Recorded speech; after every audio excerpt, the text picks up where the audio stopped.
The morning of King Charles III's coronation dawned grey and drizzly over London.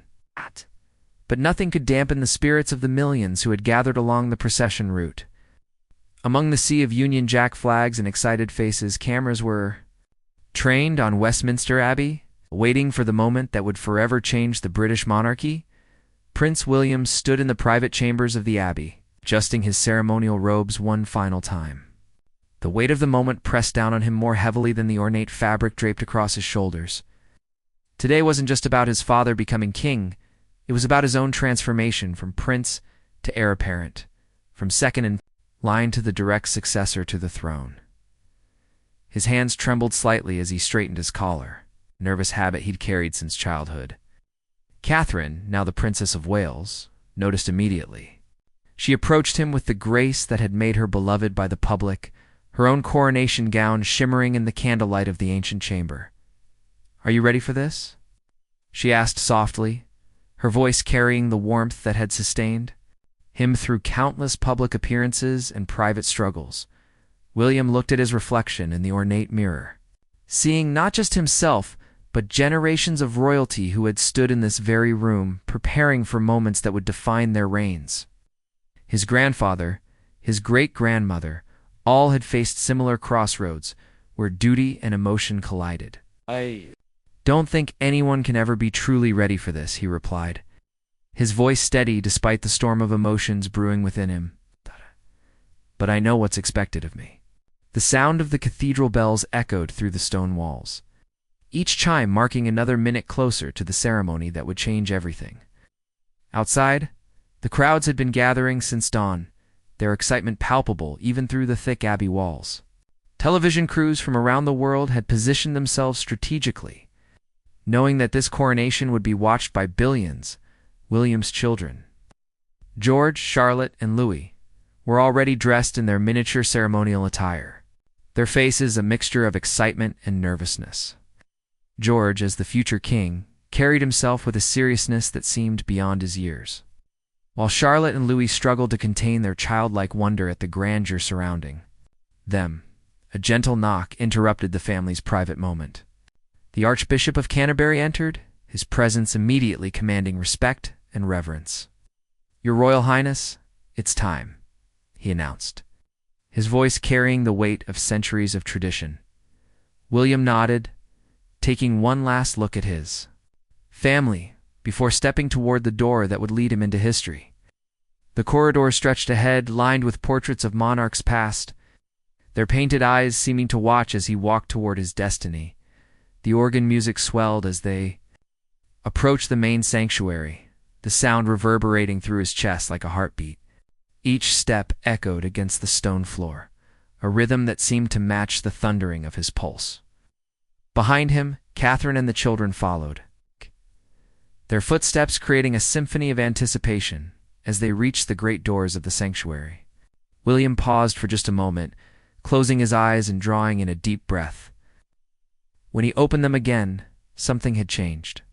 The nervous prince was gone, placed by a man who understood his role in the grand tapestry of British history.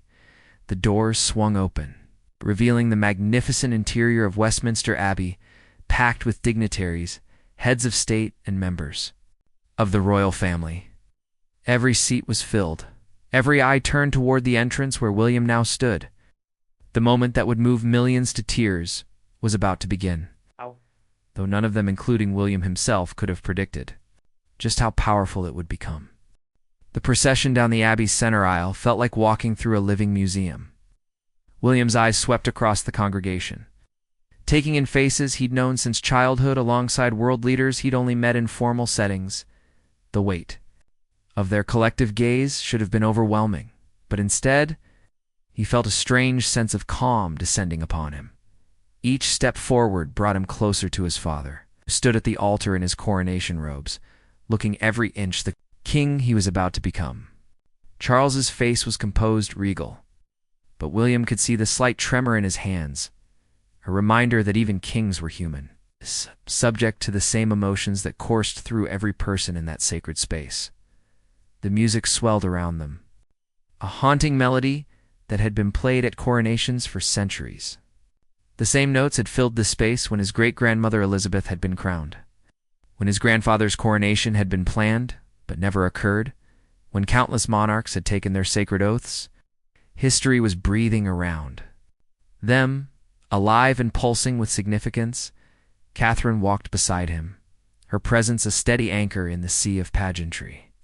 Her own transformation from commoner to princess, and now to the future queen consort, had been remarkable to witness. The woman who had once been nervous about royal protocol now moved with the confidence of someone born to this role, her every gesture reflecting the years of preparation and dedication. The children followed behind, their small faces serious. As they processed the magnitude of the moment, George, barely 10 years old, already carried himself with the bearing of a future king. Charlotte held her head high, her dress a miniature version of her mother's elegant gown. Louis, the youngest, occasionally looked around with wide eyes, still young enough to be amazed by the spectacle rather than burdened by its implications, as they reached the front of the abbey. William took his designated place, directly facing the altar where his father would soon kneel to receive the crown. The positioning was symbolic. He was literally standing in the shadow of the throne. The next in line, the bridge between the current reign and the future of the monarchy, the Archbishop began the ancient ceremony, his voice carrying across the silent congregation. Every word had been spoken countless times before, yet today they felt fresh, charged with new meaning. William found himself hanging on every syllable, understanding for the first time the true weight of the oaths being sworn.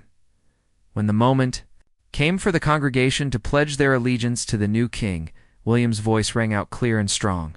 But it was what happened next that no one expected, not the cameras, not the commentators, not even William himself. As his father knelt to receive the St. Edward's crown, William felt a sudden, overwhelming surge of emotion. It wasn't just pride or duty, it was something deeper, more primal. In that moment, he saw not just his father becoming king, but the man who had raised him, who had struggled with his own role in the royal family, who had waited decades for this moment. The crown was lowered onto Charles's head, and the abbey erupted in cries of "God save the king." But William's attention was fixed on his father's face, which had transformed completely. The weight of the crown seemed to both burden and liberate him, and for a split second, their eyes met across the sacred space. In that glance, William saw everything: his father's fears, his hopes, his love for his family, and his dedication to the people he was now sworn to serve. It was a moment of pure human connection in the midst of the most formal ceremony in British culture. The cameras captured it all, though they couldn't fully convey the electricity that passed between father and son. William's face, visible too, millions around the world, showed a vulnerability that the public rarely saw. His eyes glistened with unshed tears, his jaw tightened with emotion, and his entire bearing reflected the profound impact of witnessing his father's transformation. Catherine noticed immediately, her hand finding his arm in a gesture of support that spoke volumes about their partnership. The children, too, seemed to sense the shift in their father's demeanor, their own faces reflecting a mixture of pride and uncertainty. The moment the crown settled on his father's head, William felt the full weight of his new reality crash down upon him. He was no longer just the Duke of Cambridge, no longer simply a prince among princes. He was now the Prince of Wales' heir to the throne, next in line to wear that same crown that had just transformed his father before his eyes. The realization hit him like a physical blow, and he struggled to maintain his composure. Years of royal training kicked in, the lessons drilled into him since childhood about maintaining dignity in public, about never letting the mask slip. But this was different. This was his father, his family, his future, all crystallizing in one sacred moment. The congregation continued their cheers, but William barely heard them.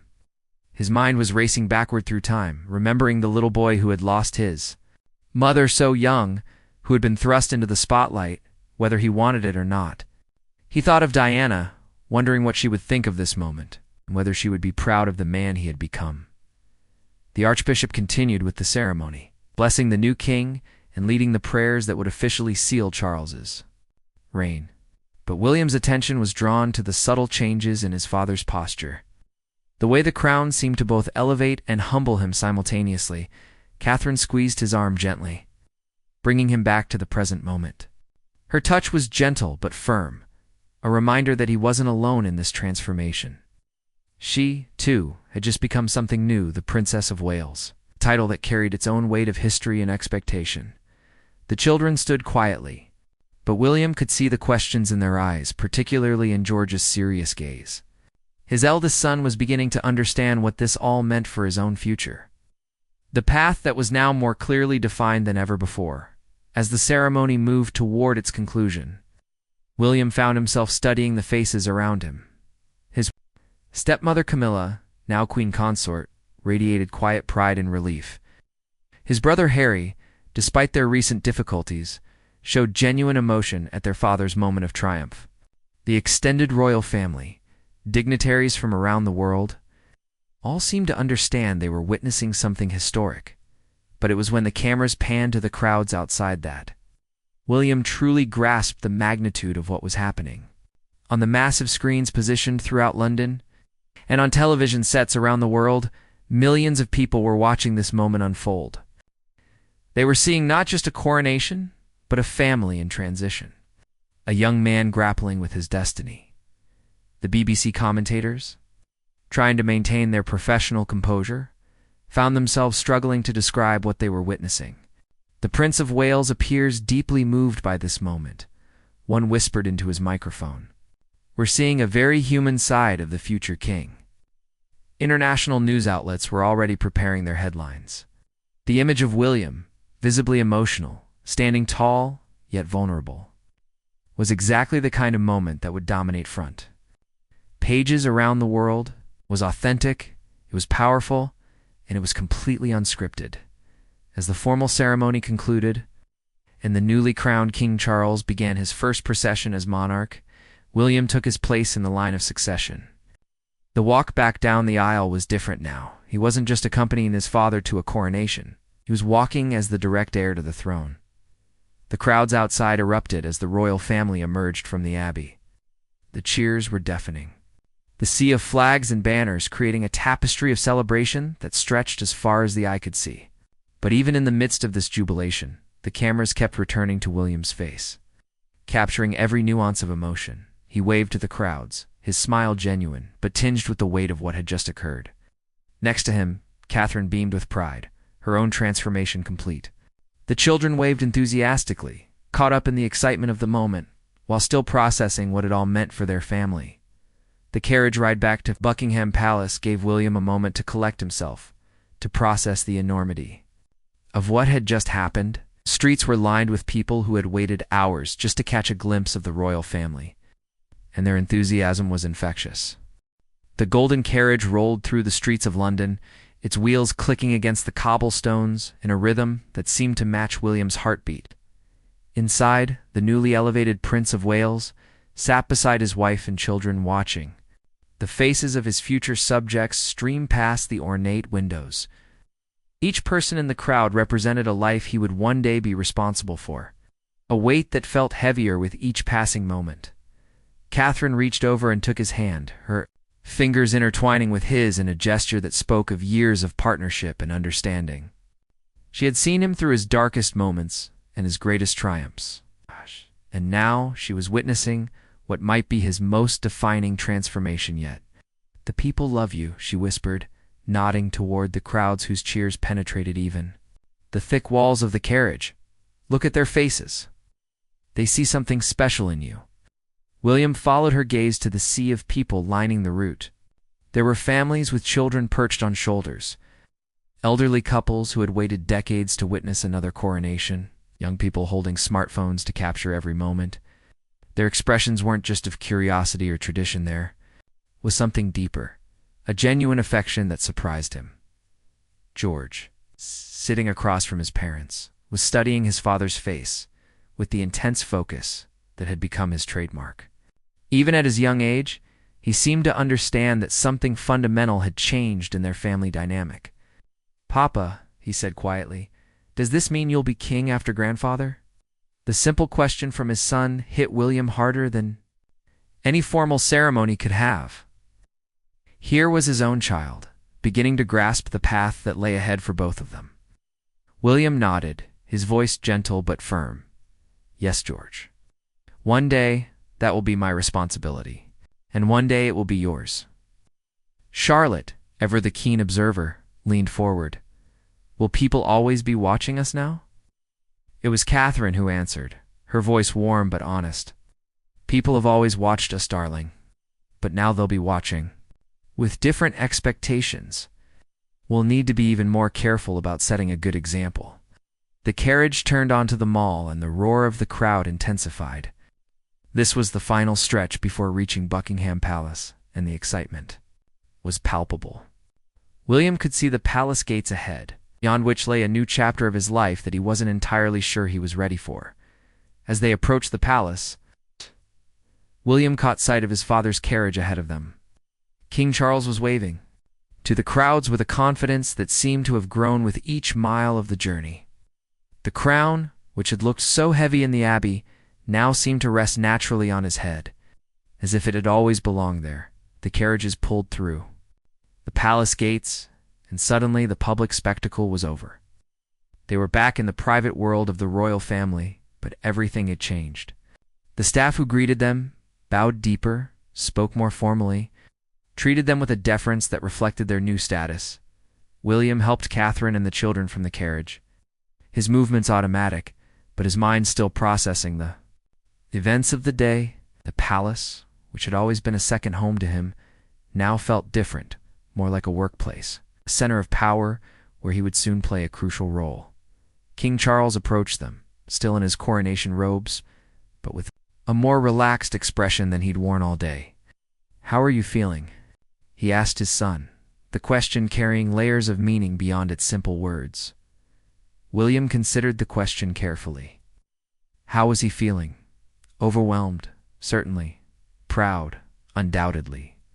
But also something else, a sense of purpose that was both exciting and terrifying. "I'm ready, Father," he said finally. "Ready to support you, ready to learn, ready to serve." The king's smile was warm, filled with both pride and understanding. "I know you are. And I know your mother would be proud of the man you've become."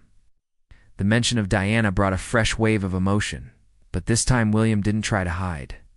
The cameras weren't rolling now. There was no need for the public mask. He was simply a son, missing his mother on one of the most important days of his life. Later that evening, as the family gathered for a private dinner, William found himself looking around the table with new eyes. These weren't just his relatives, they were his colleagues, his partners in the great work of monarchy. The children, particularly George, would need to be prepared for their roles in ways that William was only beginning to understand. The day had been transformative for everyone, but William knew that for him, it was just the beginning. The real work would start tomorrow.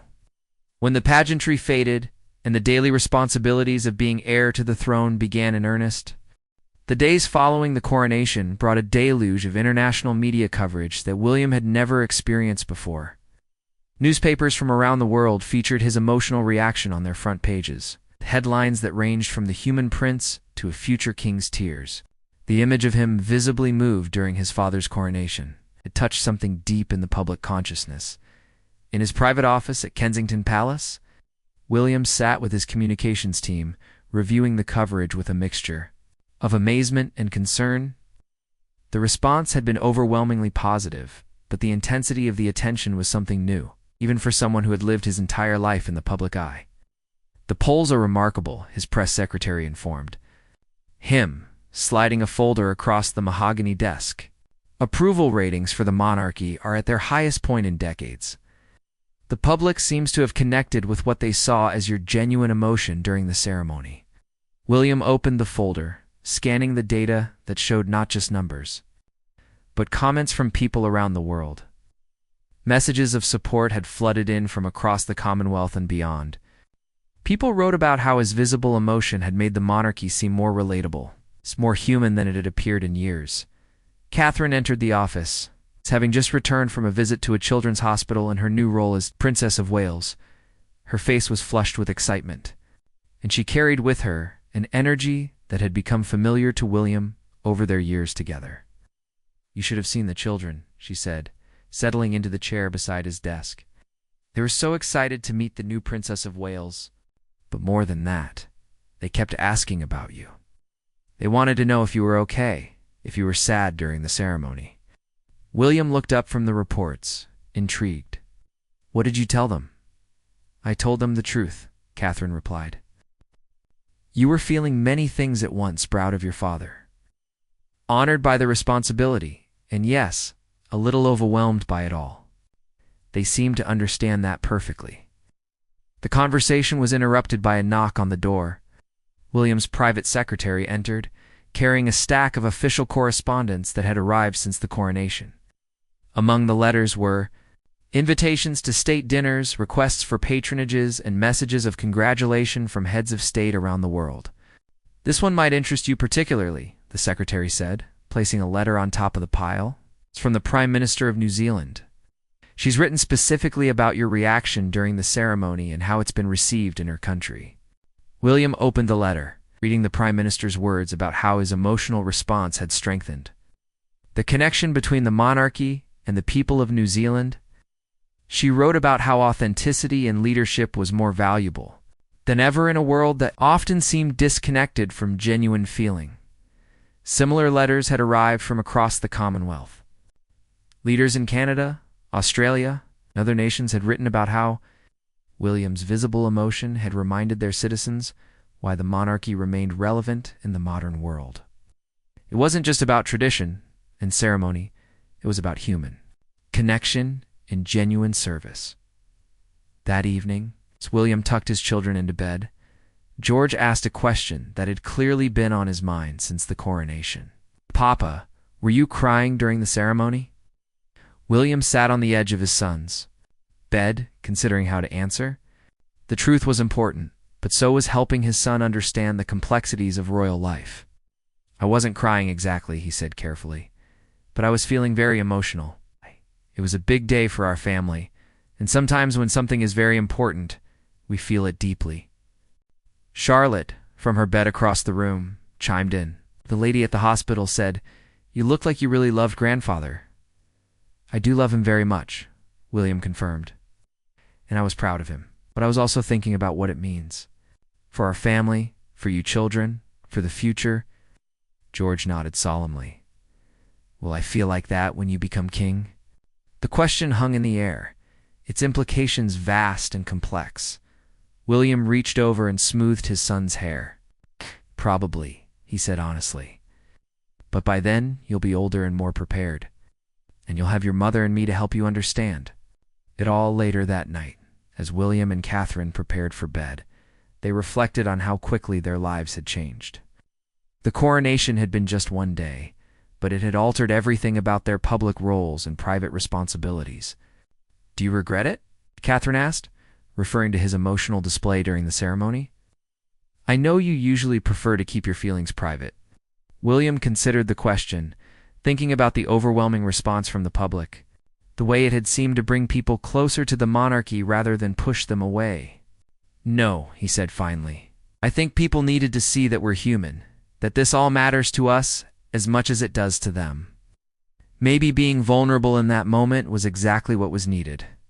The next morning brought news that would cement the impact of William's coronation appearance. A major polling organization had released a study showing that public support for the monarchy had reached levels not seen since the early years of Queen Elizabeth II's reign. The study specifically cited William's emotional response as a key factor in the renewed enthusiasm for the royal family. More importantly, the study showed that young people who had been increasingly skeptical of the monarchy were now expressing newfound interest in the institution. They appreciated what they saw as William's authenticity, his willingness to show genuine emotion in a moment of profound significance.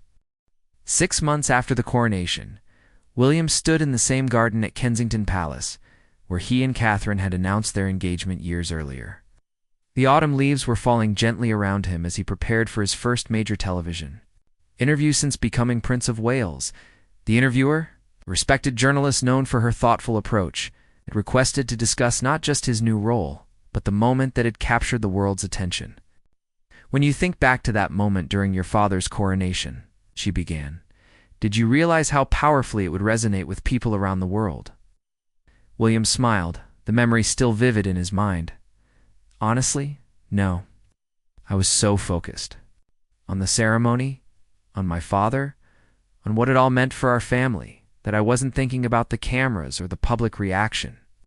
I was just experiencing it as a son and as someone who suddenly understood their future in a completely new way. Interviewer leaned forward. Many people have said that your emotional response reminded them that the royal family are, at their core, human beings. Was that intentional? Not intentional, no, William replied thoughtfully, but perhaps necessary. I think people sometimes forget that we have the same feelings, the same family dynamics, the same moments of overwhelming emotion that everyone else experiences. That day, I couldn't hide from those feelings, and I'm glad I didn't try to. The months since the coronation had been transformative for William and his family. His new role as Prince of Wales had brought increased responsibilities, but also opportunities to make a real difference in areas he cared deeply about. The public's positive response to his authentic moment had given him confidence to be more open, or genuine in his public appearances. Catherine had flourished in her new role as Princess of Wales, taking on patronages and causes that aligned with her passions while supporting William in his increased duties. The children, too, had adapted to their elevated status with remarkable grace. Though William and Catherine remained committed to giving them as normal a childhood as possible. Your son George will one day face the same moment you experienced, the interviewer noted. How do you prepare a child for that kind of responsibility? William's expression grew thoughtful. Prepare them by showing them that leadership is about service, that emotion and strength aren't mutually exclusive, and that authenticity is more valuable than perfection. I want my children to understand that being royal doesn't mean being inhuman. The interview continued, touching on William's vision for the future of the monarchy, his environmental initiatives, and his work with mental health awareness. But it was his reflections on that coronation moment that would generate the most discussion. Do you think the monarchy needs to show more emotion, more humanity? The interviewer asked. I think the monarchy needs to be relevant, William replied, and relevance comes from connection. People need to see that we understand their struggles, their hopes, their fears. That day, I think they saw that I was as moved by the significance of the moment as they were.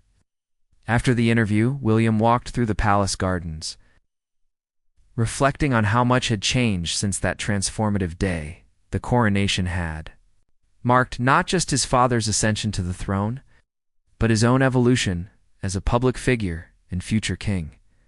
His phone buzzed with a message from Catherine, who was at a charity event across London. Watch the interview, she wrote, proud of you. You're becoming the king this country needs. That evening, as William helped put the children to bed, George asked about the interview he'd seen being filmed earlier. Papa, will people always want to talk about the day grandfather became king? William considered the question. Probably, he said, but not because it was a sad day or a difficult day. They'll talk about it because it was a day when people saw that even princes and future kings can be moved by something beautiful and important. Charlotte, ever practical, added, and because you didn't try to hide it? That's right, William agreed. Sometimes the most powerful thing we can do is simply be honest about what we're feeling. The impact of that coronation moment continued to ripple outward. Universities began studying it as an example of authentic leadership in the modern age. Mental health advocates praised William for normalizing emotional expression among men and public figures. International relations experts noted how it had strengthened the connection between the monarchy and the Commonwealth nations. But perhaps most importantly, it had changed how William saw his own role. The future king, who had once worried about maintaining the perfect royal composure, now understood that his greatest strength lay in his humanity, his ability to connect with people on a genuine level as he stood at his bedroom window that night. Looking out over the city he would one day serve as king, William felt a deep sense of peace. The coronation had been just the beginning of his journey as Prince of Wales. But it had shown him something crucial. The British people didn't need a perfect prince or a flawless future king. They needed someone real, someone who could share in their emotions and understand their hopes.